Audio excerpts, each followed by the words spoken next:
Por fin se estrenó en Latinoamérica Spy Family Código Blanco, que nos presenta una nueva misión en la que la familia Forger tendrá que salvar al mundo mientras se encontraban de vacaciones. Así que en esta ocasión vamos a hablar de lo buena que está esta película y del hecho de si es que es canon o no esta nueva misión de los Forger.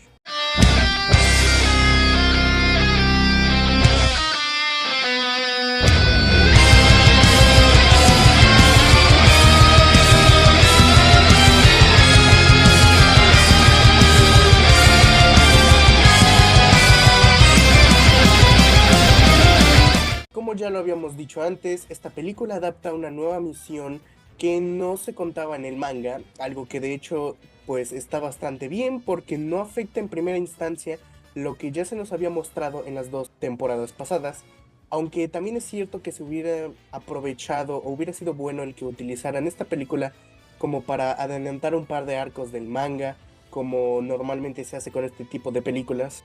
Y es que algo que tiene a favor es que, a diferencia de otras películas que te amenazan con el examen, pues pareciera que debes ir ya estudiado al cine para saber qué pedo con la trama y sobre quién putas es quién, aquí fácilmente puedes verla sin importar que no conozcas nada, porque de cierta forma te introducen a los miembros de la familia Forger de tal manera que sepas que Twilight es un espía, Yor una asesina, Anya una telépata y Bond puede ver el futuro, por lo que funciona tanto para los que han visto el anime y siguen el manga como para los que van al cine sin saber nada e incluso puede que esta sea su introducción al anime.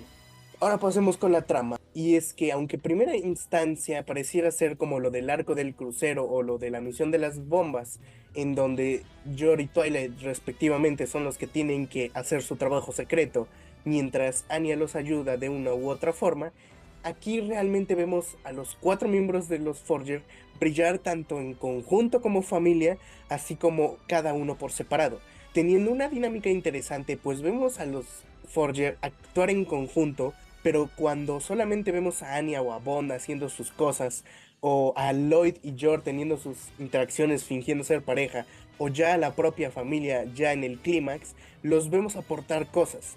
Y eso es algo que verdaderamente aprovecha de este formato para cine, a diferencia del televisivo. Y hablando del formato episódico del anime, siento que esta película bien podría ser un episodio del mismo, o me puedo creer que pasaría esto en un capítulo normal, solamente que aquí escala un tanto raro de hecho.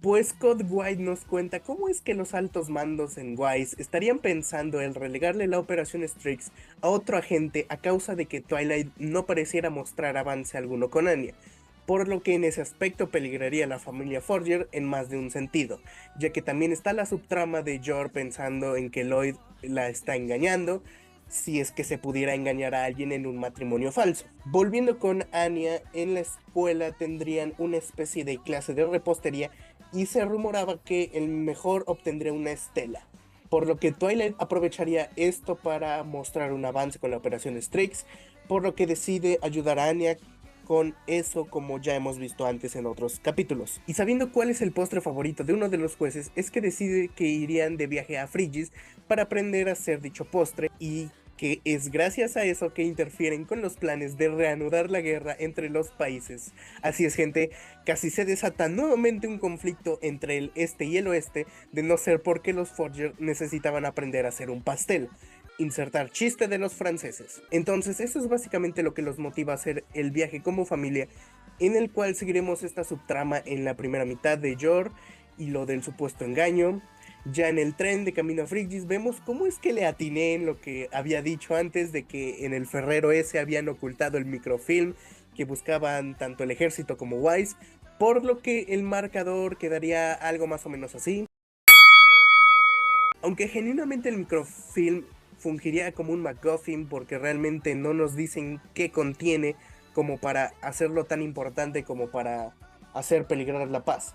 Y lo digo porque ya habíamos tenido algo más o menos así con lo del episodio del acuario, donde Twilight también necesitaba recuperar un archivo secreto que resultó que se lo habían tragado. Y aquí solamente sirve para que al hacer que Anya se coma el chocolate básicamente la busquen, y eso también haga avanzar la trama. Ya en Frigis se dedican a ir a probar el pastel, pero llega el villano en turno, que sería el coronel Snidel, que básicamente les quita el último pedazo de pastel. Ocurre un enfrentamiento tipo MasterChef entre él y Lloyd, básicamente perdiendo Lloyd, y como era el último pedazo y no volverían a prepararlo sino hasta el lunes, siendo ya muy tarde para la clase de Anya, Lloyd deberá de conseguir los ingredientes para poder hacer la receta. Vemos cómo los consiguen y de cierta manera también se resuelve lo de la subtrama de Yor, aunque por desgracia sigue sin ocurrir nada entre ellos, pues porque status quo, la puta madre. Twilight regresa después de ponerse en modo espía y de que no pudiera conseguir el último ingrediente. Ocurren conflictos familiares que hacen que Anya vaya a conseguirlo ella misma. El par de secuaces alivios cómicos en turno la atrapan y es aquí donde ocurre ya propiamente lo de la trama principal que promocionaron.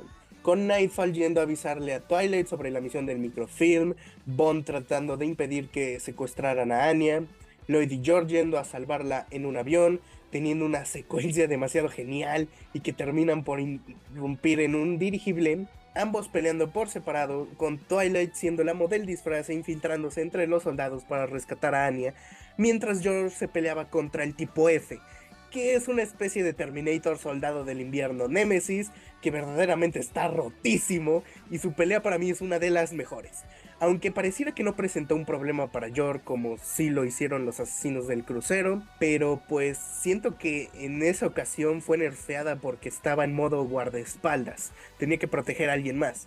Y aquí genuinamente sí estaba peleando con todo sin ninguna limitación, por eso es que lo hace incluso aún más genial.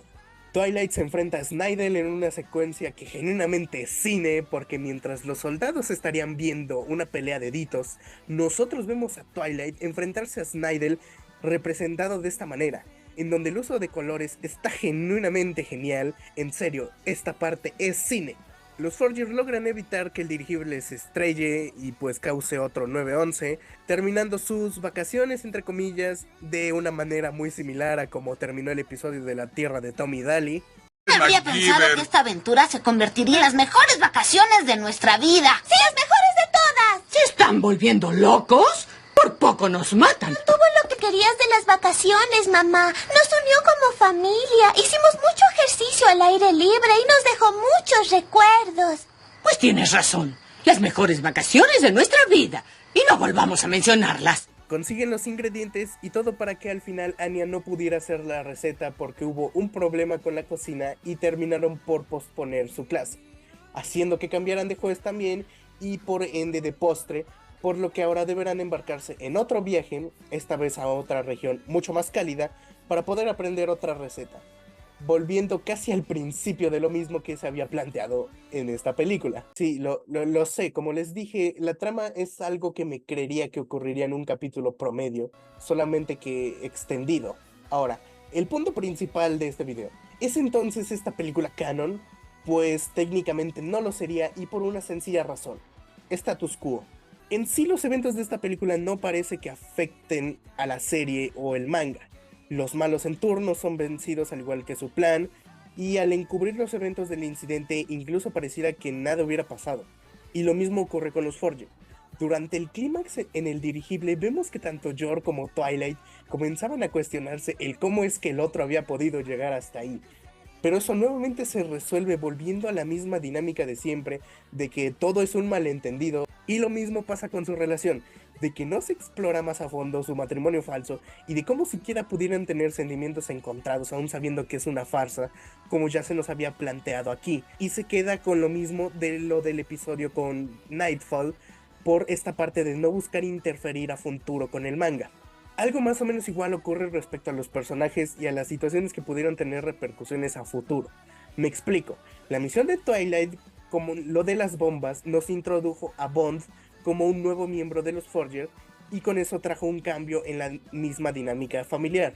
Lo mismo ocurre con lo del crucero, ya que esa fue la última misión de Yor como asesina, y algo más o menos similar ocurriría con lo del secuestro de los autobuses, ya que no solo es que ya nos habían mencionado por ahí, por más o menos una mención rápida de lo del Circo Rojo, sino que también va a representar un avance en el plan B de Anya de hacerse amiga de Damian, y también a nivel de la misión es la segunda estela que gana Anya. Y ya que mencionamos lo de las estelas, por otra parte tenemos también la ambigüedad de dónde es que se sitúa esta película. ya que la motivación de Twilight es que la operación Strix pareciera no avanzar, lo cual es bastante ambiguo ya que no nos mencionan cuántas estelas tiene Anya en ese momento y cuál es exactamente el estándar respecto a lo que este avance significaría. Por lo que si quisiéramos creer que esta película es canon, solamente podríamos situarla en algún momento después de la segunda temporada, que es donde ya conocemos a todos los personajes que aquí aparecen, incluyendo a Yuri y a Nightfall, pero sería antes de lo del secuestro del autobús, que como mencioné es donde recibe su segunda estela, pero aún así podría no cuadrar del todo en la cronología por lo mismo. Aunque de hecho uno de los puntos que me hicieron pensar en primera instancia que Code White pudiera llegar a ser canon, y que de hecho siento yo que es el único punto con el que podría llegar a serlo a futuro, es la cierta similitud o parecido que pudiera tener esta película con uno de los capítulos del manga respecto a la situación y en parte a la premisa, pero creo que eso podría ser tema para otra ocasión. Entonces, con todo y el hecho de que esta película no es considerada canon, ¿realmente valió la pena? Pues la verdad es que sí, y creo que aprovechan justamente esto para poder atraer a más personas. Como dije antes, la película se explica por sí misma y no necesita saber mucho para lograr entenderla, funcionando tanto para fans con una dosis de referencias a lo que ya se había visto antes, así como para aquellos que no saben qué pedo e incluso pudieran querer luego probar a ver el anime. Es cierto que la trama se puede sentir un tanto reciclada, ya que la mayoría de cosas que ocurren aquí es altamente probable que ya las hubiéramos visto antes, y de ahí que llegue a sentirse un poco repetitiva, pero la verdad es que al menos la segunda mitad, la que ya corresponde a lo de la inteligencia militar y lo del coronel Snidel, es mucho más dinámica y emocionante, y se siente que las cosas escalaron mucho como para llegar hasta ese punto. Incluso cabría la posibilidad de que más adelante en el manga pudieran mencionar los eventos de Frigis o simplemente a Frigis en sí, aunque sea muy por debajo o incluso una mención muy rápida como con lo del Circo Rojo, y pues más o menos ahí podríamos inferir que esta película sí podría llegar a ser canon. Y aunque eso no ocurriera, pues al menos es una película bastante entretenida, la verdad. El que todos los Forger tengan su momento para brillar es genial. Los villanos puede que no lleguen a ser tan memorables, pero son verdaderamente una buena amenaza. Y tienen este equilibrio entre ser tanto despiadados como cómicos en los momentos en los que se necesita hacerlo, siguiendo con esta esencia del manga de referenciar y parodiar a la vez películas de espías. Pero en fin, en lo personal siento que me gustó bastante, y también de que la versión con doblaje de hecho está bastante bien comparada con la versión subtitulada. De hecho ambas me gustaron, por lo que en sí creo que le daría como un 8 a esta película, bastante bien para hacer una película con una trama que no está basada en el manga, y que pudiera ser que con la recepción que está teniendo Code White pudiéramos llegar a tener otra película o, volvemos a lo mismo, hacer que se vuelva canon de cierta forma. Así que díganme ustedes si es que ya vieron Code White de manera legal o ilegal y qué es lo que les pareció. Yo los veré en otro video. Nos vemos. Las mejores vacaciones de nuestra vida. Y no volvamos a mencionarlas.